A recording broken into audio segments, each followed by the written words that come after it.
ಕೊಂಡಂತಹ ರಾಷ್ಟ್ರ ಪ್ರೇಮಿ ಸ್ವಾತಂತ್ರ್ಯ ಹೋರಾಟಗಾರರು ಬ್ರಿಟಿಷರಿಗೆ ಕ್ಷಮೆ ಕೇಳೋದಿಲ್ಲ. ಬಹಳ ಜನ ಕ್ಷಮೆ ಕೇಳ್ಕೊಂಡ್ರು, ಸಾರಿ ಬರೆದ್ರು, ಬಂದ್ರು, ಪೆನ್ಷನ್ ತಗೊಂಡ್ರು, ಏನೋ ಆದ್ರು. ಆದ್ರೆ ಆ ಸ್ವಾತಂತ್ರ್ಯ ಹೋರಾಟಗಾರರು ಕ್ಷಮೆ ಕೇಳೋದಿಲ್ಲ. ಬಹಳ ಜನ ಆವಾಗಲೂ ಬರ್ತಾ ಇದ್ರು, ಕ್ಷಮೆ ಕೇಳದೆ ಒಂದಷ್ಟು ಜನ ಉಳ್ಕೊಂಡು ಬಿಟ್ರು. ಅವ್ರನ್ನೆಲ್ಲ ಸೇರಿಸಿ ಕಾಂಗ್ರೆಸ್ನಲ್ಲಿ ಆವತ್ತು ಒಬ್ಬ ಪುಣ್ಯಾತ್ಮ, ಇಲ್ಲೇ ಪಕ್ಕದ ಜಿಲ್ಲೆಯವರು, ಆವತ್ತಿನ ಅವಿಭಜಿತ ಧಾರವಾಡ ಜಿಲ್ಲೆ, ಇವತ್ತಿನ ಹಾವೇರಿ ಜಿಲ್ಲೆಯ ತಿಳುವಳ್ಳಿಯ, ಆನಗಲ್ ತಾಲೂಕಿನ ತಿಳುವಳ್ಳಿಯ ನಾರಾಯಣ ಸುಬ್ಬರಾವ್ ಹರ್ಡೀಕರ್ ಅಂತ, ಅವರು ಆಗಿನ ಕಾಲದಲ್ಲೇ ಅಮೆರಿಕಕ್ಕೆಲ್ಲ ಹೋಗಿ ಓದ್ಕೊಂಡು ಬಂದಿದ್ರು. ಇನ್ನು 35 ವರ್ಷದ ಯುವಕ. ಅವರ ನೇತೃತ್ವದಲ್ಲಿ ಅವರನ್ನ ಮುಂದೆ ಇಟ್ಕೊಂಡು ಸೇವಾದಳ ಅಂತ ಒಂದು ಶಕ್ತಿಶಾಲಿ ಯುವಕರ ಒಂದು ರೀತಿಯಲ್ಲಿ ಏನು ಅಕ್ರಮಗಳನ್ನ, ಹಿಂಸೆಯನ್ನು ಎದುರಿಸುವಂತ ಒಂದು ಯುವಕರ ಪಡೆಯನ್ನೇ ಅವತ್ತು ಸೇವಾದಳ ಅಂತ ಕಾಂಗ್ರೆಸ್ ಕಟ್ಟಿತು. ಇವತ್ತು ಅಂತಹ ಒಂದು ಉಗ್ರವಾದಂತಹ ಹಿಂಸೆಯನ್ನ ಎದುರಿಸೋದಿಕ್ಕೆ ಸಿದ್ಧವಿರುವಂತಹ, ಜೈಲ್ ಭರೋ ಮಾಡೋದಿಕ್ಕೆ ಸಿದ್ಧವಿರುವಂತಹ ಒಂದು ಸೈನ್ಯವನ್ನ ಇವತ್ತು ನಾವು ಕರ್ನಾಟಕ ರಾಷ್ಟ್ರ ಸಮಿತಿ ಪಕ್ಷ ಕಟ್ಟಬೇಕಾಗಿದೆ. ನಾನು ಇಲ್ಲಿ ತನಕ ಈ ವಿಚಾರವನ್ನು ಹೇಳಿರಲಿಲ್ಲ, ಯಾಕಂದ್ರೆ ನಮಗೆ ಅಷ್ಟು ಶಕ್ತಿ ಇರಲಿಲ್ಲ, ಅಷ್ಟು ದಿನ ಬಂದಿರಲಿಲ್ಲ. ಶಿಗ್ಗಾವಿಯಲ್ಲಿ ನಡೆದಂತಹದ್ದು ಮೋಸದ ಚುನಾವಣೆ. ರಾಜ್ಯದಲ್ಲಿ ನಡೀತಿರುವಂತಹ ಪ್ರತಿಯೊಂದು ಚುನಾವಣೆಯು ಇವತ್ತು ಮೋಸದ ಚುನಾವಣೆ. ಕೆಆರ್ಎಸ್ ಪಕ್ಷದವರು ಎಷ್ಟೇ ಕೆಲಸ ಮಾಡಿದ್ರು ಈ ಅಯೋಗ್ಯರು, ನೀಚರು ಬಂದು ಹಣ ಹೆಂಡ ಹಂಚೋಷ್ಟೊತ್ತಿಗೆ ಜನ ಪಾಪ ಯೋಚನೆ ಮಾಡ್ತಾ ಇದ್ದಾರೆ, ಅವನು ಹಣ ಹಂಚಿದ್ದಾನೆ, ಅವನಿಗೆ ಓಟ್ ಕೊಡಬೇಕು ಅಂತ. ಹಾಗಾಗಿನೇ ಮೊನ್ನೆ ಪಾಪ ನಮ್ಮ ಸೋಮಸುಂದರ್ ನೇತೃತ್ವದಲ್ಲಿ ಬಹಳ ಜನ ಅಲ್ಲಿ ದುಡ್ಡು ಹಂಚೋದಿಕ್ಕೆ ಕಾರಲ್ಲಿ ಕೋಟ್ಯಾಂತರ ರೂಪಾಯಿ ತಂದಿದ್ದಂತವರನ್ನ ತಡೆ ಹಿಡಿದಾಗ ಏನಾಯ್ತು ಅಂತ ನೋಡಿದ್ವಿ. ಇನ್ನು ಮೇಲೆ ಅಂತದನ್ನ ಕೇವಲ ನಾವು ತಡೆ ಹಿಡ್ಕೊಂಡು ವಿಡಿಯೋ ಮಾಡ್ಕೊಂಡು ಕೂತ್ಕೊಳ್ಳೋದಿಲ್ಲ, ಯಾರ ಮೇಲೆ ಹಿಂಸೆ ಮಾಡೋದಿಲ್ಲ. ಆದರೆ ಅವರು ಮಾಡುವಂತ ಕೆಲಸವನ್ನ ನಾವು ಶತಾಯಗತಾಯ ನಿಲ್ಲಿಸಲೇಬೇಕು. ಕಾರಲ್ಲಿ ದುಡ್ಡು ಬರ್ತಾ ಇದ್ದಾರೆ, ಆ ಕಾರನ್ನ ತಳ್ಳಾಕಬೇಕು, ಎತ್ತೊಗಿಬೇಕು. ನಾವು 5 ಜನ ಬಲಿಷ್ಠವಾಗಿರೋ ನಿಂತ್ಕೊಂಡು ಒಂದ್ ಕಡೆಗೆ ನಿಂತ್ಕೊಂಡು 2 ಚಕ್ರದ ಕಡೆ ಎತ್ತು ಬಿಸಾಕಲ್ವಾ? ಆಗುತ್ತಾಗಲ್ವಾ? ಒಂದು ಬಡಿಗೆ ತಗೊಂಡು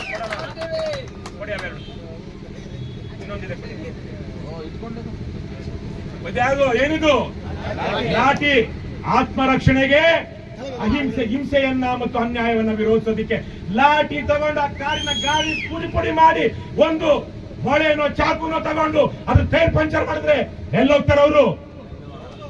ಮಾಡ್ಬೇಕು ಮಾಡಬಾರ್ದು? ಮಾಡಬೇಕು. ಸಾಕು, ಇಲ್ಲಿ ತನಕ ನಾವು ವಿನಯದಿಂದ ಕೇಳ್ಕೊಂಡ್ವಿ, ಮನವಿ ಮಾಡಿದ್ವಿ, ಕೆಲಸ ಮಾಡಿದ್ವಿ. ಆದ್ರೂ ಜನ ಹಣ ಹಂಚಿದಾಗ ನಮ್ಮ ಜೊತೆಗೆ ನಿಲ್ತಾರ? ನಿಲ್ಲೋದಿಲ್ಲ. ಇವತ್ತಿನಿಂದ ನಾನು ನಮ್ಮ ಕರ್ನಾಟಕ ರಾಷ್ಟ್ರ ಸಮಿತಿ ಪಕ್ಷದ ಸೈನಿಕರಿಗೆ ಕರೆ ಕೊಡ್ತಾ ಇದ್ದೀನಿ. ಯಾವುದೋ ಊರುಗಳಿಂದ ಬಂದಂತವ್ರು ಎಲ್ಲೆಲ್ಲೋ ನಿಂತು ಗೆಲ್ತಿದ್ದಾರೆ. ಅವರೇನು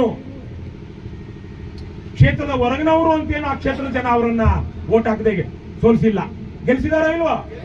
ಆದ್ರೆ ನಮ್ಮ ವಿಚಾರಕ್ಕೆ ಬಂದಾಗ ಕ್ಷೇತ್ರದ ಹೊರಗಿನವರು ಅನ್ನೋದನ್ನ ನಮ್ಮ ಪಕ್ಷದವರು ಕೆಲವರು ಹೇಳ್ತಾರೆ. ಇದನ್ನ ಜನ ಅಂತದ್ದು ಇಲ್ಲ, ಮಣ್ಣಾಗಟ್ಟಿ ಬರೀ ದುಡ್ಡೇ ನಡೆದಿರೋದು.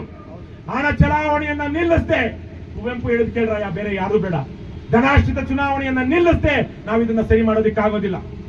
ಹಾಗಾಗಿ ಇನ್ನು ಮುಂದೆ ನಮ್ಮ ಪ್ರತಿಯೊಂದು ಕಾರ್ಯಕ್ರಮಗಳಲ್ಲೂ ವಿಸಿಲ್ ಇರಬೇಕು. ವಿಸಿಲ್ ಇದೆಯಾ? ಇವತ್ತಿಲ್ಲ, ಯಾವುದೋ ಕಾರಣಕ್ಕಾಗಿ ಹಾಕೋಣ.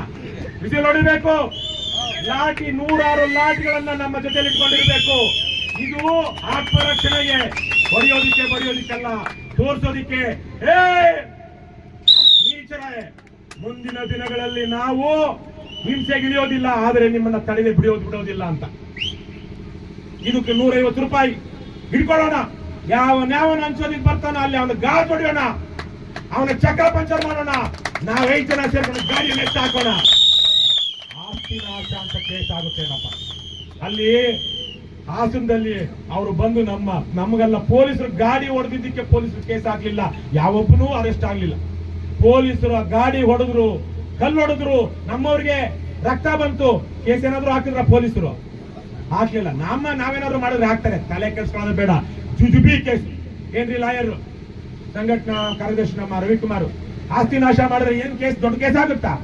ಆಗೋದಿಲ್ಲ. ಸ್ಟೇಷನ್ ಬೇಲ್, ಏನ್ ಬೇಲ್? Station bail. ಇವತ್ತಿನಿಂದ ಮುಂದಿನ ಚುನಾವಣೆಗಳಲ್ಲಿ ನಾವು ನೀವು ನಿಂತಾಗ ಯಾವನೇ ಒಬ್ಬ ದೇಶದ್ರೋಹಿ, ಸಮಾಜದ್ರೋಹಿ, ಅಪರಾಧಿ, ಗೂಂಡ, ಚಾರಿತ್ರಹೀನ ಹಣ ಹಂಚಿ ಎಲೆಕ್ಷನ್ ಗೆಲ್ಲೋದಕ್ಕೆ ಬರ್ತಾ ಇದ್ದಾನೆ ಅಂದಾಗ ಅವನ ಗಾಡಿಯನ್ನ ನಿಲ್ಲಿಸಿ ನಾವು ಅವನ ಗಾಡಿಯನ್ನ ಪುಡಿ ಮಾಡಬೇಕು. ನೋಡ್ಬೇಡ, ಆದ್ರೆ ಒಳಗಡೆ ಇರೋರಿಗೆ ಏನು ಗಾಯ ಆಗದೆ ಇರೋಂಗ್ ನೋಡ್ಕೊಳ್ಳಿ. ಇಷ್ಟು ಹೇಳ್ತಾ ಇದೀನಿ. ಬಿಟ್ವೀನ್ ದ ಲೈನ್ಸ್ ಓದ್ಕೊಳ್ಳಿ. ಏನಾಗ್ಬಾರ್ದು, ಏನಾಗ್ಬಾರ್ದು ಗೊತ್ತಾಯ್ತಲ್ವಾ? ಗಾಯ ಆಗ್ಬಾರ್ದು. ಆದರೆ ಗಾಡಿ ಜಖಮ್ ಆಗ್ಬೇಕು, ಗಾಡಿ ಜಖಮ್ ಆಗ್ಬೇಕು, ಗಾಡಿ ನಿಲ್ಲಬೇಕು, ಅದೇ ಸಾಕ್ಷಿ ಆಗ್ಬೇಕು ಪೊಲೀಸರಿಗೆ, ಚುನಾವಣಾಧಿಕಾರಿಗಳಿಗೆ. ಇಲ್ಲಿ ಚುನಾವಣಾ ಅಕ್ರಮಗಳನ್ನ ಮಾಡೋದಕ್ಕೆ ಈ ಗಾಡಿಯನ್ನ ಬಳಸಲಾಗಿದೆ ಅಂತ. ಅವ್ರು ನಮ್ಮ ಮೇಲೆ ಕೇಸ್ ಅಲ್ಲ, ಪೊಲೀಸರು ನಮ್ಮ ಪರವಾಗಿ ಕೇಸ್ ಹಾಕ್ತಾರೆ.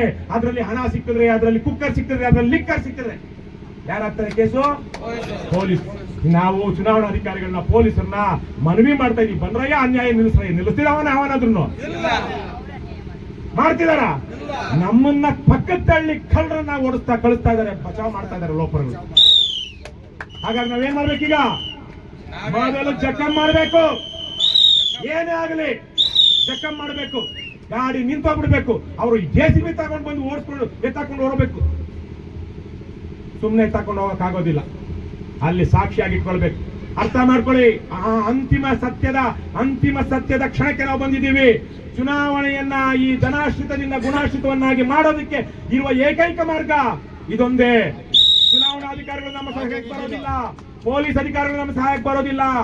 ನಾವು 10 ಜನ ಇದ್ರು, ಅವರು 1000 ಜನ ಇದ್ರು, ಇನ್ನೊಂದು ಎಲ್ಲಪ್ಪ ಅದು ಯಾವ್ದಿದು, ಇದು ನಮ್ಮನ್ನ ಕಾಪಾಡುತ್ತೆ. ಹೌದೋ ಇಲ್ವೋ? ಇದು ನಮ್ಮನ್ನ ಕಾಪಾಡುತ್ತೆ. ಇದಕ್ಕೆ 150, 200, 300 ರೂಪಾಯಿ ಇದೆ. ಪ್ರತಿಯೊಬ್ರು ತಗೊಳ್ಳಿ. ಇನ್ಮೇಲೆ ಪಕ್ಷದ ಪ್ರತಿಯೊಂದು ಕಾರ್ಯಕ್ರಮಕ್ಕೂ ಬಂದಾಗ ಇಂಥದನ್ನ ಹಿಡ್ಕೊಂಡು ಬನ್ನಿ, ಆಯ್ತಾ? ಇದನ್ನ ಬಿಚ್ಚಿಬಿಟ್ರೆ ಇದೇ ಲಾಠಿ. ಏನಿದು? ಇದೇ ಲಾಠಿ. ಬಿದ್ರೆ ಕುಂಡೆ ಮೇಲೆ ಬರೆ ಬರಬೇಕು.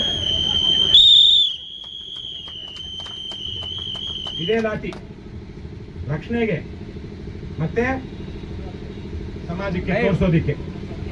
ನೋಡಿ ಎಷ್ಟು ಕ್ಲೀನ್ ಆಗಿ ಇಲ್ಲಿ ತನಕ ಹೋಗುತ್ತೆ. ಫುಲ್ಲು ಎಲ್ಲೆಲ್ಲಿಂದ ಬೇಕಾದ್ರೂ ಮೇಲೆ ಬರ್ತಾ ಇದ್ದಂಗೆ ಇಟ್ಕೋಬಹುದು. ಆದ್ರೆ ಜೊತೆಗೆ ನಾವು ಹಿಂಸೆಯನ್ನ ಎದುರಿಸೋದಿಕ್ಕೆ ಸಿದ್ಧವಿದ್ದೇವೆ ಅಂತ ತೋರಿಸೋದಿಕ್ಕೆ ಇವೆರಡನ್ನು ಪಕ್ಷದ ಕಾರ್ಯಕ್ರಮಗಳಲ್ಲಿ ನಾವು ತರ್ತೀವಿ. ಇನ್ಮೇಲೆ ಲಾಠಿ ಇಡೋದಿಕ್ಕೆ ನಾನು ಹೇಳ್ತೀನಿ. ಇವತ್ತು ಧ್ವಜ ಒಂದು ರೀತಿಯಲ್ಲಿ ನಾವು ಪಥಸಂಚಲನ ಬಂದ್ವೋ ಇಲ್ವೋ? ಅಲ್ಲಿ ಬಂದಾಗ ಸೀಟಿ ಓಡ್ಕೊಂಡು ಕೈಯಲ್ಲಿ ಲಾಠಿ ಹಿಡ್ಕೊಂಡು ಬಂದಿದ್ರೆ ಹೇಗಿರ್ತಿತ್ತು? ಶಿಸ್ತಿರ್ತಿತ್ತು, ಸಂದೇಶ ಕೊಡ್ತಿತ್ತು. ಹಾಗಾಗಿ ಇವತ್ತು ನಾನು ಅದನ್ನ ಇನ್ಮೇಲೆ ನಾವು ಹಾಗೆ ಮಾಡೋಣ. ತಪ್ಪೇನಾರು ಇದೆಯೇನಪ್ಪ? ನಾವು ಗಾಂಧಿ ಮಾರ್ಗದಿಂದ ಬೇರೆ ಏನಾದ್ರು ಹೋಗ್ತಾ ಇದೀವಾ? ಕುವೆಂಪು ಹೇಳಿದ್ರ ವಿರುದ್ಧ ಮಾಡ್ತಿದೀವಾ? ಉಗ್ರ ಕ್ರಾಂತಿ ಅಂದ್ರೆ ಏನು? ಬಾಯ್ ಬಡ್ಕೊಂಡು ಹಣ ಬೇಡ್ರಯ್ಯ, ಮಾಡ್ಬೇಡ್ರಯ್ಯ, ಹಣ ಹಂಚ್ಬೇಡ್ರಯ್ಯ, ಎಂಡ ಕುಡಿಸ್ಬೇಡ್ರಯ್ಯ, ಇದಾ ಉಗ್ರ ಕ್ರಾಂತಿ? ಆತ್ಮಾಹುತಿಗೂ ಸಿದ್ಧವಾಗಿ ಮಾಡುವಂತಹ ಹೋರಾಟ. ಆದ್ರೆ ನಾವು ಹಾಗೆ ಮಾಡೋದು ಬೇಡ. ಇವತ್ತಿನಿಂದ ನಮ್ಮ ಪಕ್ಷದ ಕಾರ್ಯಕರ್ತರು ನಾವು ಹಿಡ್ಕೊಂಡಿದ್ದೀವಿ ಇಷ್ಟು ದಿವಸ. ನೀವು ನಿಮ್ಮ ಊರುಗಳಲ್ಲಿ ಅನ್ಯಾಯ ಅಕ್ರಮವನ್ನ ಪ್ರಶ್ನೆ ಮಾಡಬೇಕು. ಬುದ್ಧಿವಂತರಾದ್ರೆ ನೀವು ಗುಂಪು ಕಟ್ಕೊಂಡು ಮಾಡ್ತೀರಾ, ದಡ್ಡರಾದ್ರೆ ಏಕಾಂಗಿಯಾಗಿ ಹೋಗಿ ಒದಿಸ್ಕೊಳ್ತೀರಾ. ಪ್ರಶ್ನೆ ಮಾಡಬೇಕು. ಹೇಗೆ ಮಾಡಬೇಕು? ಗುಂಪಾಗಿ ಮಾಡಬೇಕು. ಬಹಳ ಜನ ಹೀರೋಗಳು, ನಾನು ಹೇಳ್ತಾ ಇರ್ತೀನಿ, ಹೀರೋಗಳು ಆಗ್ಬೇಡ್ರಯ್ಯ. ಏನಾಗಿ ನಾಯಕರಾಗಿ, ಲೀಡರ್ಗಳಾಗಿ ಒಂದು ಸಮೂಹವನ್ನ ಜೊತೆಗಿಟ್ಕೊಂಡು ನಡೀರಿ, ಮುಂದುವರಿರಿ. 5-10 ಜನ ಇಟ್ಕೊಂಡು ಮಾಡಿ ಅಂತ. ಆದ್ರೆ ಕೆಲವೊಬ್ಬರಿಗೆ ತೆವಲು ಬೇಡ, ಗುಂಪು ಕಟ್ಕೊಳ್ಳಿ. ಆವಾಗ ನಿಮ್ಮ ಊರಿನ ಪ್ರತಿಯೊಂದು ಭ್ರಷ್ಟಾಚಾರವನ್ನ ನಿಲ್ಲಿಸೋದಿಕ್ಕೆ ಸಾಧ್ಯ ಆಗುತ್ತೆ. ಹೆಣ್ಮಗಳು ಖುಷಿ ಆಯ್ತು. ಶಕುಂತಳಿಗೆ ನಾನು ಅಲ್ಲಿ ಕೆಲಸಕ್ಕೆ ಹೋಗ್ತಾ ಇದ್ದೆ, ದುಬೈನಲ್ಲಿ ಹೋಗ್ತಾ ಇದ್ದೆ. ದಿವಸಕ್ಕೆ 1,500 ರೂಪಾಯಿ ಸಂಬಳ ಇತ್ತು, 30-35 ಸಾವಿರ ಸಂಬಳ ಇತ್ತು. ಈಗ ದಿವಸಕ್ಕೆ ಕೇವಲ 300. ಅದು ಅರೆಕಾಲಿಕ ಉದ್ಯೋಗ, ಅದು ಮನ್ರೇಗಾ ಉದ್ಯೋಗ ಖಾತ್ರಿ ಅಂತ. ಯಾರಿಗೆ? ಕೃಷಿ ಕಾರ್ಮಿಕರಿಗೆ. ನಾವೀಗ ಎಲ್ರಿಗೂ ಉದ್ಯೋಗ ಖಾತ್ರಿ ಮಾಡಿ ಅದನ್ನ ಸಂವಿಧಾನದಲ್ಲಿ ಬಳಸಿ ಅಂತ ಹೇಳ್ತಾ ಇದ್ದು, ಸಂವಿಧಾನದ ಅಂಗವಾಗಿ ಮಾಡಿ ಅಂತ ಕೇಳ್ತಾ ಇದ್ವಿ. ಆದ್ರೆ ಕೃಷಿ ಕಾರ್ಮಿಕರಿಗೂ ಇವತ್ತೇನ್ ಕೊಡ್ತಾ ಇದ್ದಾರೆ? ಅರೆಕಾಲಿಕ ನೌಕರಿ ಕೊಡ್ತಾ ಇದ್ದಾರೆ. 300-350 ರೂಪಾಯಿ ಕೊಡ್ತಾ ಇದ್ದಾರೆ. ಇವತ್ತು ಅವರಿಗೆ ಈ ಟಿ ಶರ್ಟ್ ಕಾರಣದಿಂದಾಗಿ ಒಂದು ಶಕ್ತಿ ಬಂದಿದೆ. ನಮ್ಮವರು ನನ್ನ ಮೇಲೆ ಮತ್ತೆ 2 ಕೇಸ್ ಬಿದ್ದಿದೆ. 9 ಕೇಸ್ ಇತ್ತು, 8 ಕೇಸ್ ಇತ್ತು, ಈಗ 10 ಆಗಿದೆ. ಅದರಲ್ಲಿ 1 ಖುಲಾಸೆ ಆಗಿದೆ. 9 ಕೇಸ್ ಇದೆ. ನಾವೇನ್ ಭಯ ಪಟ್ಟಿದೀವ? ಯಾವಾಗ ಬೇಕಾದ್ರೂ ಎತ್ತಾಕೊಂಡು ಹೋಗ್ಬೋದು. ಯಾರು ತೆಲ್ಲಿಗೆ ಎತ್ಕೊಂಡು ಹೋಗೋತಾರಪ್ಪ ಜೈಲಿಗೆ? ಯಾರಪ್ಪ ಜೈಲದು? ನಮ್ಮ ತೆರಿಗೆ ಹಣದಲ್ಲಿ ಕಟ್ಟಿರುವಂತ ಜೈಲ. ಭಯ ಪಡೋದು ಬೇಡ. ಇನ್ಮೇಲೆ ನಾವು ಹೋರಾಟಗಳನ್ನ, ಜೈಲ್ ಬರೋ ಹೋರಾಟಗಳನ್ನ ರೂಪಿಸಬೇಕು. ನೀವು ಮೂರ್ಖರ ತರ ಮುಟ್ಟಾಡ ತರ KRS ಪಕ್ಷದ ಸೈನಿಕರು ಒಬ್ಬೊಬ್ರೆ ಹೋಗಿ ವಿಡಿಯೋ ಮಾಡ್ಕೊಂಡು ಅಲ್ಲೇನೋ ಸೆಕ್ಷನ್ 353 ಹಾಕ್ಸ್ಕೊಂಡು ಏನು ಇನ್ಯಾವನೋ ಒಬ್ಬ ದಲಿತ ಏನು ಅಟ್ರಾಸಿಟಿ ಕೇಸ್ಗಳನ್ನ ಹಾಕ್ಸ್ಕೊಂಡು ಅವ್ರು ಬೇಕಂತಾನೆ ಅಲ್ಲಿರೋರು ಯಾರನ್ನ ಸುಳ್ಳು ಕೇಸ್ಗಳು ಹಾಕ್ಸ್ತಾ ಇದ್ದಾರೆ. ಇವತ್ತು ನಮ್ಮಲ್ಲಿ ಅಲ್ಲೇ ಆಗಿದೆ, ಇಲ್ಲಿ ಚಳ್ಳಕೆರೆನಲ್ಲಿ ಮಹೇಶ್ ಮೇಲೆ. ಹಾಗಾಗಿ ಹಾಕಿಸ್ತಾರೆ, ಬೇಲ್ ಸಿಗಲ್ಲ. ಹಾಗಾಗಿ ಒಬ್ರೊಬ್ರೆ ಹೋಗ್ಬೇಡ್ರಯ್ಯ ಮೂರ್ಖರ ತರ, ಗುಂಪಾಗಿ ಹೋಗಿ ನಾವು ಆತರ ಮಾಡ್ಬೇಕು ಅನ್ನೋಂಗೆ ನಮ್ಮ ಮೊದಲೇ ಹೇಳಿ ಜೈಲ್ ಬರೋ ಮಾಡೋಣ. 10 ಜನ 20 ಜನ ಗುಂಪಾಗಿ ಹೋಗಿ ನಾವು ಕಾನೂನು ಭಂಗ, ಕಾನೂನು ಉಲ್ಲಂಘನೆ ಮಾಡಿ, ನಿಯಮ ಉಲ್ಲಂಘನೆ ಮಾಡಿ ಅರೆಸ್ಟ್ ಮಾಡ್ಕೊಂಡು ಹೋಗ್ಲಿ, ನಾವು ಜೈಲಲ್ಲಿ ಕುತ್ಕೊಳ್ಳೋಣ. ಗುಂಪಾಗಿ ಹೋಗೋಣ, ಒಬ್ಬೊಬ್ರೆ ಹೋಗೋದ್ ಬೇಡ. ಗುಂಪಾಗಿ ಮಾಡಿದಾಗ ಅವನೇ ಒಬ್ಬನೇ ರವಿಕೃಷ್ಣ ಒಬ್ಬನೇ ಕೇಸ್ ಹಾಕೋಣ ಅಂತಾರ? ಕೇಸ್ ಹಾಕ್ರೆ ನಿಲ್ಲುತ್ತಾ? 10 ಜನ ಸೇರಿ ನಾವು ಈ ಜನದ್ರೋಹಿ ಭ್ರಷ್ಟರ, ನೀಚರ, ಜನದ್ರೋಹಿ ತೀರ್ಮಾನಗಳನ್ನ, ಜನದ್ರೋಹಿ ಕಾಯ್ದೆಗಳನ್ನ, ಜನದ್ರೋಹಿ ನಡವಳಿಕೆಗಳನ್ನ ವಿರೋಧಿಸೋಣ. ಅವರು ಇದು ಕಾನೂನು ಅಂತ ಹೇಳಿದ್ರೆ ಆ ಕಾನೂನು ಜನರ ವಿರೋಧವಾಗಿದ್ರೆ, ಜನರ ಹಿತದ ವಿರುದ್ಧವಾಗಿದ್ರೆ ಆ ಕಾನೂನನ್ನ ಮುರಿಯೋಣ. ಕಾನೂನು ಮುರಿದಾಗ ಕೇಸ್ ಬಿದ್ದಾಗ ಹಾಕ್ಲಿ, ನ್ಯಾಯಾಧೀಶರ ಹತ್ರ ಹೋಗೋಣ, ಜನರ ಹತ್ರ ಹೋಗೋಣ. ಭಯ ಪಡೋದು ಬೇಡ. ಇನ್ಮೇಲೆ ಇರೋದು ನಮಗೆ ರಾಜ್ಯವನ್ನ ಬದಲಾಯಿಸೋದಕ್ಕೆ ಇರುವಂತದ್ದು ಇನ್ನೊಂದು 3 ವರ್ಷ ಟೈಮ್ ಅಷ್ಟೇ, ಬಹಳ ದಿವಸಗಳಿಲ್ಲ. ಸಾಕಾಗಿದೆ. ನಾವೀಗ ಒಂದು ಹಂತಕ್ಕೆ ಬಂದಿದ್ದೀವಿ. ಇತ್ತೀಚೆಗೆ ನಡೆದಂತ ಒಂದು ಘಟನೆಯಿಂದಾಗಿ ನಾವೊಂದು 2 ಚುನಾವಣೆ ನಂತರ, ಶಿಗ್ಗಾವಿ ಚುನಾವಣೆ ಅಂತ ಒಂದು ಹೆಜ್ಜೆ ಮುಂದೆ ಹೋಗಿದ್ವಿ. ಆ 1-2 ಘಟನೆಗಳ ನಂತರ ಒಂದು ಅರ್ಧ ಹೆಜ್ಜೆ ಹಿಂದೆ ಬಂದಿದ್ವಿ. ವಿಶೇಷವಾಗಿ ನಮ್ಮ ಕಾರ್ಯಾಧ್ಯಕ್ಷರಾಗಿದ್ದಂತ ಲಿಂಗೇಗೌಡರ ಸಾವು ಮತ್ತೆ ನೀಲಪ್ಪ ಕಡಗಿಂತ ಅವರ ಸಾವು ಒಂದಷ್ಟು ನಮ್ಮಲ್ಲಿ ಅಧೀರನ್ನಾಗಿ ಮಾಡಿದೆ. ಆದರೆ ಅದೇ ಸಂದರ್ಭದಲ್ಲಿ ಅವರು ಮಾಡಿದಂತಹ ಕೆಲಸ, ಅವರು ಕೊಟ್ಟಂತ ಚೈತನ್ಯ ಸ್ಫೂರ್ತಿ ಇವತ್ತು ನಿಮ್ಮಲ್ಲಿ 16 ಜನ ಲಿಂಗೇಗೌಡರನ್ನ ಸೃಷ್ಟಿ ಮಾಡಿದ್ಯಾ ಇಲ್ವೋ? ಮಾಡಿ ಸರ್. ಆ ಧೈರ್ಯದಲ್ಲಿ ನಾವು ಮುಂದೆ ಹೋಗೋಣ. ಹಾಗಾಗಿ ನಾನು ಇವತ್ತು ಸ್ಪಷ್ಟವಾದ ಸಂದೇಶವನ್ನ KRS ಪಕ್ಷದ ಸೈನಿಕರಿಗೆ ಕೊಡ್ತಾ ಇದ್ದೀನಿ.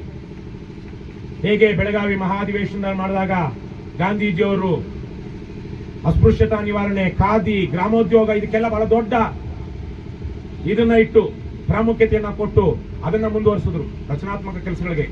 ಅದೇ ರೀತಿ ಇವತ್ತು ನಾವು ಕುವೆಂಪುರವರ ಆದರ್ಶದಲ್ಲಿ ಉಗ್ರ ಕ್ರಾಂತಿಯಿಂದಲಾದರೂ ಈ ಚುನಾವಣೆಯನ್ನು ನಾವು ಸಾತ್ವಿಕ ಮಾರ್ಗಕ್ಕೆ ತಿರುಗಿಸಬೇಕು. ಹಣ ಹಂಚದ, ಎಂಡ ಕುಡಿಸದ ಯೋಗ್ಯತೆ ಇರುವಂತಹ ಪ್ರಾಮಾಣಿಕರು ಮುಂದಿನ ದಿನಗಳಲ್ಲಿ ಚುನಾವಣೆಯಲ್ಲಿ ಗೆಲ್ಲಬೇಕು. ಅದಕ್ಕೇನ್ ಮಾಡಬೇಕು? ಉಗ್ರ ಕ್ರಾಂತಿ ಅಂದ್ರೆ ಏನು? ನಾವು ಬಂದೂಕ್ ಹಿಡಿಯೋದಿಲ್ಲ, ಏನ್ ಹಿಡಿಯೋದಿಲ್ಲ. ಏನ್ ಹಿಡಿತೀವಿ? ಲಾಠಿ, ಸ್ಟಿಕ್ಕು. ಇದನ್ನು ಹಿಡ್ಕೊಂಡು ನಾವು ಹೋರಾಟಗಳನ್ನು ಮಾಡೋಣ. ನಿರುದ್ಯೋಗದ ವಿಚಾರವಾಗಿ ನಮ್ಮ ಪಕ್ಷದ ಯುವ ಘಟಕದ ಉಸ್ತುವಾರಿ ಆಗಿರುವಂತಹ ಜ್ಞಾನಸಿಂಧು ಸ್ವಾಮಿ ಅವರು, ನಿಕಟಪೂರ್ವ ಉಸ್ತುವಾರಿಯಾಗಿದ್ದಂತಹ ರಘು ಜಾಣಗಿರಿ ಅವರು, ಇವತ್ತಿನ ಯುವ ಘಟಕದ ಅಧ್ಯಕ್ಷರು ಸೇರಿದಂತೆ ಪದಾಧಿಕಾರಿಗಳು ಮುಂದಿನ ದಿನಗಳಲ್ಲಿ ಕ್ಲಾಸ್ ಎಜುಕೇಶನ್ ಮಾಸಲ್ಲ, ನಿರುದ್ಯೋಗಿಗಳೆಲ್ಲ ಬನ್ನಿ ಅಂದ್ರೆ ಯಾರು ಬರಲ್ಲ. ಯಾಕಂದ್ರೆ ನಾನು ನಿರುದ್ಯೋಗಿ ಅಂತ ಅವನು ಅನ್ಕೊಂಡ್ಬಿಡ್ತಾನೇನೋ ಅಂತ. ಅದೇ B.Ed ಓದಿರೋರೆಲ್ಲ ಬನ್ನಿ, ನಿಮ್ಗೆ ಕೆಲಸ ಕೊಡುತ್ತೆ ಅಂದ್ರೆ B.Ed ಓದಿರೋರೆಲ್ಲ ಬರ್ತಾರೆ.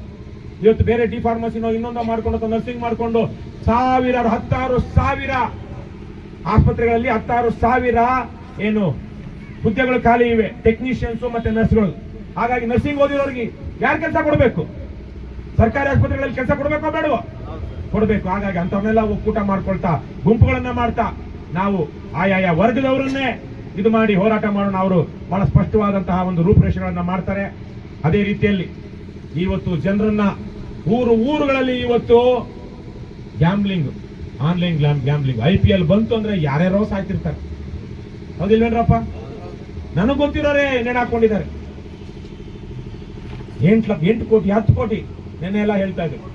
ಎಲ್ಲಿ ಯಾರು ಹೇಳಿದ್ರಲ್ಲ ಆಗ್ಲೇ, ಇಲ್ಲ ಸಭೆಯಲ್ಲಿ ಹೇಳಿದ್ರಲ್ಲ ಗೊತ್ತಿಲ್ಲ, ಅಥವಾ ನನಗೆಲ್ಲೋ ಆಗ್ಲೇ ಕೇಳಿದ್ರು.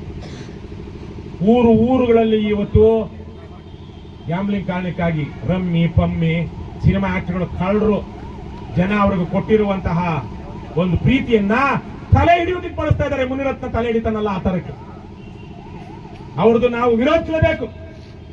ಸುದೀಪ್ ಇರ್ಲಿ, ಇನ್ನೊಬ್ಬ ಇರ್ಲಿ, ಯಾರೇ ಇರ್ಲಿ, ಇನ್ಮೇಲೆ ಜನರನ್ನ ತಪ್ಪುದಾರಿಗೆ ಎಳೆಯುವಂತಹ ಅಡ್ವರ್ಟೈಸ್ಮೆಂಟ್ ಅಲ್ಲಿ ಭಾಗವಹಿಸಿದ್ರೆ ಆ ಸಿನಿಮಾಗಳನ್ನ ನಾವು ಧಿಕ್ಕರಿಸ್ತೀವಿ, ಸಿನಿಮಾ ಥಿಯೇಟರ್ಗೆ ಮುತ್ತಿಗೆ ಹಾಕ್ತೀವಿ ಅನ್ನುವಂತ ರೀತಿಯಲ್ಲಿ ನಾವು ಹೋಗ್ಬೇಕು. ದೇಶವನ್ನ, ನಾಡನ್ನ, ಜನರನ್ನ ಹಾಳು ಮಾಡುವಂತ ಯಾವನೇ ಒಬ್ಬ ಸೆಲೆಬ್ರಿಟಿ ಇರ್ಲಿ, ಅವನು ಯಾರು? ಅಪರಾಧಿ, ದೇಶದ್ರೋಹಿ. ಕ್ರಿಕೆಟ್ ಆಡ್ತಾ ನೀವು ರಮ್ಮಿ ಅದೇನು ಡ್ರೀಮ್ 11 ಇನ್ನೊಂದು ಹಾಡ್ಕೊಳ್ಳಿ, ನನಗೆ ಕಮಿಷನ್ ಬರುತ್ತೆ, ನನಗೆ ಏನ್ ಬರುತ್ತೆ, ಬ್ರಾಂಡ್ ಅಂಬಾಸಿಡರ್ ಅಂದ್ಕೊಂಡು ರೆಮ್ಯುನರೇಷನ್ ಬರುತ್ತೆ, ನನಗೆ ಫೀಸ್ ಬರುತ್ತೆ ಅನ್ನುವಂತ ಪ್ರತಿಯೊಬ್ಬ ಕ್ರಿಕೆಟ್ ಆಟಗಾರನು ಜೂಜನ್ನ ಪ್ರೇರೇಪಿಸುವಂತ ಪ್ರತಿಯೊಬ್ಬ ಆಟಗಾರನು ಈ ರಾಜ್ಯದ ಬಡ ಜನರ ಯುವ ಜನರ ನಾಡದ್ರೋಹಿ. ಹಾಗಾಗಿ ಅವ್ರನ್ನೆಲ್ಲ ಪ್ರಶ್ನೆ ನೇರವಾಗಿ ನೀನು ಕ್ರಿಕೆಟ್ ಆಡೋವಾಗ ಕ್ರಿಕೆಟ್ ನಾವು ನೀನು ಒಳ್ಳೆ ಚೆನ್ನಾಗಿ ಆಡ್ತಿದ್ಯಾ ಅಂತ ನಿನಗೆ ಗೌರವಿಸಿದ್ವಿ, ಅಭಿಮಾನಿಸಿದ್ವಿ. ಆದ್ರೆ ನೀನು ಇವತ್ತು ನನ್ನಂತವರನ್ನ ಬೆಟ್ಟಿಂಗ್ ಆಡುವಂತ ಪ್ರೇರೇಪಿಸ್ತಿದ್ಯಾ. ನಾಲಾಯಕ್, ನಿನ್ನ ಆಟವನ್ನ ನಾವು ಬಹಿಷ್ಕರಿಸ್ತೀವಿ, ಮುತ್ತಿಗೆ ಹಾಕ್ತೀವಿ ನೀನು ಆಡೋ ಆಟಕ್ಕೆ ಅಂತ ಹೇಳ್ಬೇಕು. ನಾವು ಹೋಗೋಣ, ಮಾಡೋಣ. ಬಹಳ ಉದ್ದವಾದ ಸುದೀರ್ಘವಾದ ಹೋರಾಟ ಇದೆ. ಇನ್ನು ನಾವು ಒಂದು ಹಂತಕ್ಕೆ ಬಂದಿದ್ದೀವಿ. ಈಗ ನಮ್ಗೊಂದು ಶಕ್ತಿ ಬಂದಿದೆ, ತಡ್ಕೊಳ್ಳುವಂತ ಶಕ್ತಿ ಬಂದಿದೆ, ತಾಳಿಕೆ ಬಂದಿದೆ, ಹಲವಾರು ವಿಚಾರಗಳಲ್ಲಿ ನಮ್ಗೆ ಅನುಭವ ಬಂದಿದೆ. ನಾವು ಅದನ್ನೆಲ್ಲ ಸದ್ಬಳಕೆ ಮಾಡ್ಕೊಳ್ಳೋಣ. ಆ ಮೂಲಕ 1930 ಜನವರಿ 26ನೇ ತಾರೀಕು ಸರಿಯಾಗಿ 95 ವರ್ಷಗಳ ಹಿಂದೆ ಏನು ಸ್ವಾತಂತ್ರ್ಯವನ್ನ ಘೋಷಣೆ ಮಾಡಿಕೊಂಡ್ರು ನಮ್ಮ ಪೂರ್ವಿಕರು, ಅದಕ್ಕೆ ಒಂದು ಅರ್ಥವನ್ನ ಕೊಡೋಣ. ಒಂದು ಪ್ರಜಾಡಳಿತ ಅಂತ ಏನು 1950ರಲ್ಲಿ ಬಾಬಾ ಸಾಹೇಬ್ ಅಂಬೇಡ್ಕರ್ ಅವರ ಬರೆದಂತಹ ಸಂವಿಧಾನವನ್ನು ಒಪ್ಪಿಕೊಂಡು ಜನರ ರಾಜ್ಯ, ಜನಾಡಳಿತ, ಜನರ ಸಾಮ್ರಾಜ್ಯ ಅಂತ ಘೋಷಣೆ ಮಾಡಿಕೊಂಡು ಅದಕ್ಕೊಂದು ನ್ಯಾಯ ಕೊಡೋಣ. ನಮ್ಮ ಅಣ್ಣ ತಮ್ಮಂದರು, ನೆರೆಹೊರೆಯವರು, ಭಾರತೀಯರು, ಕನ್ನಡಿಗರು ಗೌರವ ಘನತೆಯಿಂದ ಬದುಕುವಂತ ಒಂದು ವಾತಾವರಣವನ್ನ ನಿರ್ಮಾಣ ಮಾಡೋದಿಕ್ಕೆ ಬೇಕಾದಂತಹ ಹೋರಾಟಗಳನ್ನ ನಾವು ಮಾಡಿ ನಮ್ಮ ಬದುಕನ್ನ ಎಷ್ಟಪ್ಪ ಬದುಕಿದೆ ನಿಮಗೆ? ಬದುಕಿದೆಯಲ್ಲ, 2-3 ಬದುಕ್ತೀರೇನಪ್ಪ ನೀವೆಲ್ಲ? ಇರೋದೊಂದು ಬದುಕು. ಯಾರಿಗೋ ಕೆಲವೊಬ್ಬರಿಗೆ ಪುನರ್ಜನ್ಮದಲ್ಲಿ ಇನ್ನೊಂದಲ್ಲಿ ನಂಬಿಕೆ ಇರ್ಬೋದು. ನಿಮ್ಗೆ ಎಷ್ಟು ಅವತಾರನೂ ಗೊತ್ತಿಲ್ಲ. ನಂದಂತೂ ಇದೆ ಮೊದಲ ಅವತಾರ, ಕೊನೆ ಅವತಾರ. ನಾನು ಹಂಗೆ ಭಾವಿಸಿದ್ವಿ. ಬಹಳ ಜನಕ್ಕೆ ಇಲ್ಲ, ನಾನು ಇನ್ನೊಂದೇನೋ ಆಗಿದ್ದೆ ಅಥವಾ ಮುಂದಕ್ಕೂ ನನಗೂ ಕೆಲವೊಬ್ರಿಗೆ ಇರುತ್ತೆ, ನನ್ನಿಂದ ಕಾಟ ಪಡ್ಕೊಂಡವ್ರಿಗೆ ಮುಂದಿನ ಜನ್ಮದಲ್ಲಿ ನಾನು ಬಂದು ಇನ್ನೊಂದು ಮಗನ ಪಡ ಕಲಿಸ್ಬೇಕು ಅಂತ ಇರುತ್ತೆ. ನಾನು ಇದನ್ನ ಇನ್ನೂ ಸ್ವಾರ್ಭದಿಂದ ಹೇಳ್ತಾ ಇದ್ದೀನಿ. ಆದ್ರೆ ಆಸೆ ಅಷ್ಟೇ, ಇದೆಯೋ ಇಲ್ವೋ ಗೊತ್ತಿಲ್ಲ. ಹಿಂದಿನ ನೆನಪೇ ಇಲ್ಲದ ಮೇಲೆ ಅದು ಹೆಂಗೆ ನಮ್ಗೆ ಇನ್ನೊಂದು ಜನ್ಮ ಇದೆ ಅಂತ ನಾವು ಭಾವಿಸ್ಕೊಳ್ಬೇಕು? ನಮಗಂತೂ ಇಲ್ಲ. ಯಾರೋ ಕೆಲವೊಬ್ರಿಗೆ ಇರ್ಬೋದು, ಯಾವ್ದೋ ಪ್ರೇರಣೆ ಆಗಿರ್ಬೋದು, ಅದನ್ನ ಸತ್ಯ ಅಂತ ಒಪ್ಕೊಂಡಿರ್ಬೋದು. ಆದ್ರೆ ಇರೋದೊಂದೇನೋ ಒಂದು ಬದುಕು. ನೆಮ್ಮದಿಯಿಂದ, ಗೌರವದಿಂದ, ಘನತೆಯಿಂದ, ಶಾಂತಿಯಿಂದ ಬದುಕೋದಿಕ್ಕೆ ನಾವು ಹೋರಾಟ ಮಾಡಬೇಕಾಗಿದೆ ಇವತ್ತು. ಆ ಹೋರಾಟವನ್ನ ನಮಗಷ್ಟೇ ಅಲ್ಲ, ನಮ್ಮ ಮಕ್ಕಳಿಗಾಗೂ ನಾವು ಮಾಡಬೇಕಾಗಿದೆ. ಇದು ಗ್ಲೋಬಲ್ ವಾರ್ಮಿಂಗ್ ಬಹಳ ದೊಡ್ಡದು. ಅದು ಮುಂದಿನ ದಿನಗಳಲ್ಲಿ ಇನ್ನೂ ತಗೊಳ್ಳೋಣ, ಬೇರೆ ಬೇರೆ ವಿಚಾರಗಳಿದೆ. ಅದೇ ಇಷ್ಟನ್ನ ನಾನು ಹೇಳ್ತಾ ಈ ಸ್ಪಷ್ಟವಾದ ಸಂದೇಶವನ್ನ KRS ಪಕ್ಷದ ಸೈನಿಕರಿಗೆ ಕೊಡ್ತಾ ಇದ್ದೀನಿ. ಮುಂದಿನ ಚುನಾವಣೆಗಳಲ್ಲಿ ನೀವು ಹಣ ಹಂಚುವಂತಹ ನೀಚರನ್ನ ನಿಲ್ಲಿಸುವಂತಹ ಕೆಲಸಕ್ಕೆ ಸಿದ್ಧರಾಗಬೇಕು. ಅದಕ್ಕೆ ಈಗಲಿಂದ ನಿಮ್ಮ ಚುನಾವಣಾ ಪ್ರಚಾರದ ಭಾಗವಾಗಿ ಅದಾಗಬೇಕು. ಹೋಗೋದು, ಹ್ಯಾಂಡ್ ಬಿಲ್ ಕೊಡೋದು, ಕೈ ಮುಗಿಯೋದು, ಅವರು ಒಳ್ಳೆ ಕೆಲಸ ಮಾಡ್ತಿರ್ಲಿ, ನಾವು ನಿಮ್ಗೆ ಬೆಂಬಲಿಸ್ತೀವಿ, ಇಟ್ಕೊಂಡ್ರು ಜೇಬಲ್ಲಿ ಇಟ್ಕೊಂಡ್ರು ಮಾರಿ ಹೋಗುವಂಥದ್ದು ಆಗುತ್ತೇನ್ರಪ್ಪ? ಪಾಪ ಅವ್ರದ್ದೇನು ತಪ್ಪಿಲ್ಲ. ತಪ್ಪು ಯಾರ್ದು ತಲೆ ಹಿಡ್ಕೊಡೋದು, ಜನರಿಗೆ ಪ್ರಲೋಭನೆ ಹೊಡ್ತಿರೋದು ಅಂತವ್ರನ್ನ ನಿಲ್ಲಿಸೋಣ. ಮತ್ತೆ ಹಲವಾರು ಹೋರಾಟಗಳು ಇನ್ನೂ ನಾವು ಇಷ್ಟರಲ್ಲೇನೆ ನಮ್ಮ ರಘು ಜಾಣಗೆರೆ ಮತ್ತು ಜ್ಞಾನಸಿಂಧು ಸ್ವಾಮಿ ಸೇರಿದಂತೆ ಹಲವರು ಕೆಲವೊಂದು ಒಂದಷ್ಟು ಚರ್ಚೆ ಮಾಡಿದ್ದೀವಿ. ಅದನ್ನ ಮುಂದಿನ ದಿನಗಳಲ್ಲಿ ಪ್ರಯೋಗಗಳಿಗೆ ಒಡ್ಡುತ್ತಾರೆ. ಹೋಗೋಣ ಪೊಲೀಸ್ ಸ್ಟೇಷನ್ಗಳಿಗೆ, ಪೊಲೀಸರು ನಮ್ಮನ್ನು ಕರ್ಕೊಂಡೋಗಿ ಗುಂಪಲ್ಲಿ ಜೈಲ್ ಬರೋ ಮಾಡ್ಸೋಣ. ತಲೆ ಕೆಡಿಸ್ಕೋಬೇಡಿ, ಜೈಲಲ್ಲಿ ನಿಮ್ಗೆ ಒಳ್ಳೆ ಊಟ ಸಿಗುವಂಗೆ ಮಾಡೋದು ನಮ್ಮ ಜವಾಬ್ದಾರಿ. ಅಲ್ಲಿ ಹೋರಾಟ ಮಾಡೋಣ, ಅಲ್ಲಿ ಉಪವಾಸ ಕೂತ್ಕೊಳ್ಳೋಣ ಸರಿಯಾಗಿ ಊಟ ಕೊಡ್ಲಿಲ್ಲ ಅಂದ್ರೆ. ಜೈಲಲ್ಲಿರುವಂತಹ ಯಾವ್ದಾವ್ದು ಸುಳ್ಳು ಕೇಸುಗಳಲ್ಲಿ ಸಿಕ್ಕಾಕೊಂಡಿರುವಂತಹ ಜನರನ್ನ ನಮ್ಮ ಪಕ್ಷಕ್ಕೆ ಕರ್ಕೊಂಡು ಬರೋಣ. ಅಲ್ಲಿ ಸುಲಭವಾಗಿ ಸಿಗ್ತಾರೆ, ಯಾಕಂದ್ರೆ ಫ್ರೀ ಇರ್ತಾರೆ, ಮೊಬೈಲ್ ಇರಲ್ಲ. ಏನೋ ದರ್ಶನ್ ಆದ್ರೆ ಮೊಬೈಲ್ ಸಿಗುತ್ತೆ. ಮಿಕ್ಕ ಪಾಪ ಆದ್ಮೇಲೆ ನಿರಪರಾಧಿಗಳೇ ಇವತ್ತು ಅರ್ಧಕ್ಕಿಂತ ಹೆಚ್ಚು ಜನ ಜೈಲಲ್ಲಿ ಕೊಳಿತಿದ್ದಾರೆ. ಅಪರಾಧಿಗಳು ಎಲ್ಲಿದ್ದಾರೆ? ವಿಧಾನಸೌಧದಲ್ಲಿದ್ದಾರೆ. ಲಫಂಗರು, ಲುಚ್ಚಾಗಳು. ನಂಗೆ ನಮ್ಮ ಅಣ್ಣ ಎಲ್ಲ ಹೇಳಿದ್ರೆ ಇಂಥ ಪದಗಳು ಬಳಸ್ಬೇಡುವ ಅಂತ. ನಾನು ಸುಮ್ಮನೆ ಆಗ್ಬಿಟ್ಟಿದೆ, ಯಾಕಪ್ಪ ಅಂತ ಇವತ್ತು ಬಳಸಿದೆ. ಒಂದು ವರ್ಷದಿಂದ ಬಳಸಿರ್ಲಿಲ್ಲ ಪ್ರಜ್ಞಾಪೂರ್ವಕವಾಗಿ. ಬಿಡಬಾರ್ದಣ್ಣ, ಬಿಡ್ತೀವನ್ರಪ್ಪ, ಕೈ ಮುಗಿದು ಕೇಳ್ತೀವಿ. ನ್ಯಾಯವಾಗಿ ಬದುಕಿ, ಕಷ್ಟಪಟ್ಟು ದುಡೀರಿ, ಸರಳವಾಗಿ ಬದುಕಿ, ಸಿದ್ಧರಾಗಿ. ನೀವು ಗುಟ್ಕಾ ಹಾಕಿದ್ರೆ, ಸಾರಾಯಿ ಕುಡಿದ್ರೆ, ಇನ್ಯಾವುದೋ ಅಕ್ರಮ ಸಂಬಂಧಗಳನ್ನ ಇಟ್ಕೊಂಡು ಅಲ್ಲೆಲ್ಲ ಹೋಗ್ತಾ ಇದ್ರೆ ನೀವು ದೇಶ ಸೇವೆ ಮಾಡೋದಿಕ್ಕೆ, ಜೀವನವನ್ನ ಸಾರ್ಥಕ ಮಾಡ್ಕೊಳ್ಳೋದಿಕ್ಕೆ ಆಗೋದಿಲ್ಲ. ಸರಳವಾಗಿ, ಸಹಜವಾಗಿ, ಪ್ರಾಮಾಣಿಕವಾಗಿ, ಪಾರದರ್ಶಕವಾಗಿ ಬದುಕಿ ನಾವು ನೀವೆಲ್ಲ ಸೇರಿ ದೇಶ ನಿರ್ಮಾಣ ಮಾಡೋಣ. ಕರ್ನಾಟಕ ರಾಷ್ಟ್ರ ಸಮಿತಿ ಪಕ್ಷಕ್ಕೆ, KRS ಪಾರ್ಟಿಗೆ ಏನೇ ಆಗಲಿ ಒಳ್ಳೆಯದನ್ನ ಮಾಡಿ ಮಾಡುತ್ತಲೇ ಇರಿ. ಜೈ ಹಿಂದ್, ಜೈ ಕರ್ನಾಟಕ, ಜೈ KRS.